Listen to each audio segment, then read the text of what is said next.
네, 안녕하세요. 대한변호사협회 공인 산재전문 박중영 변호사입니다. 오랫동안 산재전문 변호사로 활동하면서 수많은 산재 사건을 다뤘는데요. 그 중에서 재해근로자분들이나 사업주분들에게 도움이 될 만한 사례들을 선별해서 박변의 산재 이야기라는 제목으로 동영상을 제작하고 있습니다. 오늘은 그 76번째 시간으로 사다리 추락 사고와 추가 상병 신청이라는 주제로 이야기를 해볼까 합니다. 이번 동영상은 전선 설치를 위해서 사다리 위에서 작업을 하던 중 추락하는 사고로 횡돌기 골절의 상해를 입고 요양 승인을 받아 요양을 하던 중 추간판 탈출증에 대한 추가 상병 신청을 하였으나 불승인 처분을 받은 사건과 관련된 상담 내용을 정리한 것입니다. 재해자는 전선 설치를 위해서 사다리 위에서 작업을 하던 중 추락하는 사고로 우측, 요추 제2번 횡돌기 골절 등의 상해를 입고 근로복지공단으로부터 요양 승인을 받아 요양을 받게 되었습니다. 재해자는 요양 기간 중 기타 명시된 추간판 전이 등의 상병에 대하여 추가 상병 신청을 하였으나 근로복지공단에서는 추가 상병으로 신청한 기타 명시된 추간판 전위는 기존의 만성병변으로 보인다는 이유로 불승인 처분을 하였습니다. 이에 재해자는 근로복지공단에 심사 청구와 재심사 청구를 하였으나 모두 기각되었고 추가 상병 신청 불승인 처분에 대한 행정소송을 진행하기 위해서 저희 사무실을 방문하게 되었습니다.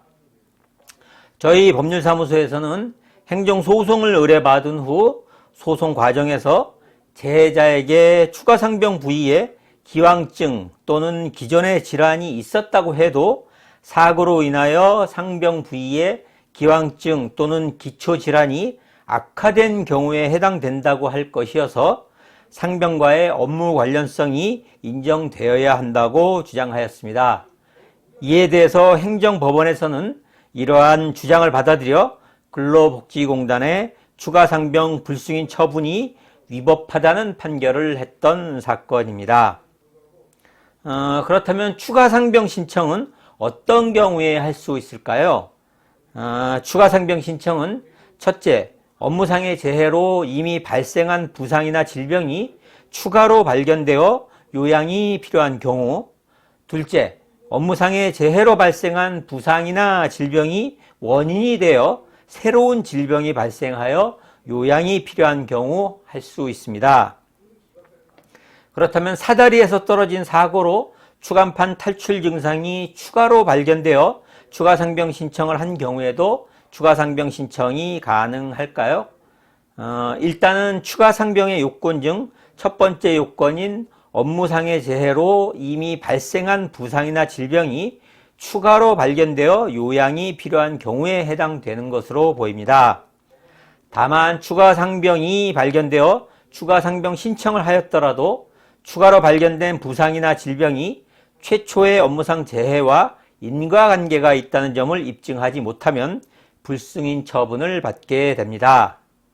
그렇다면 이 사건과 같은 경우 행정소송을 하게 되면 승소 가능성이 있을까요?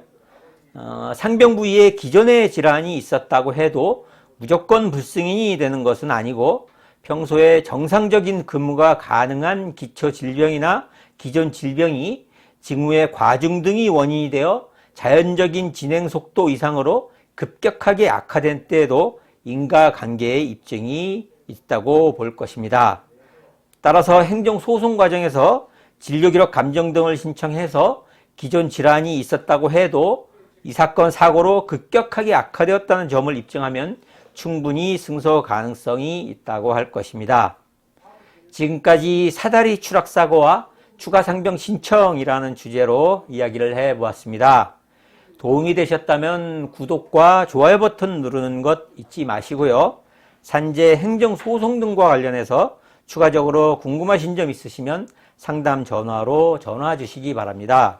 더 자세하게 상담해 드리도록 하겠습니다. 오늘은 여기까지입니다. 감사합니다.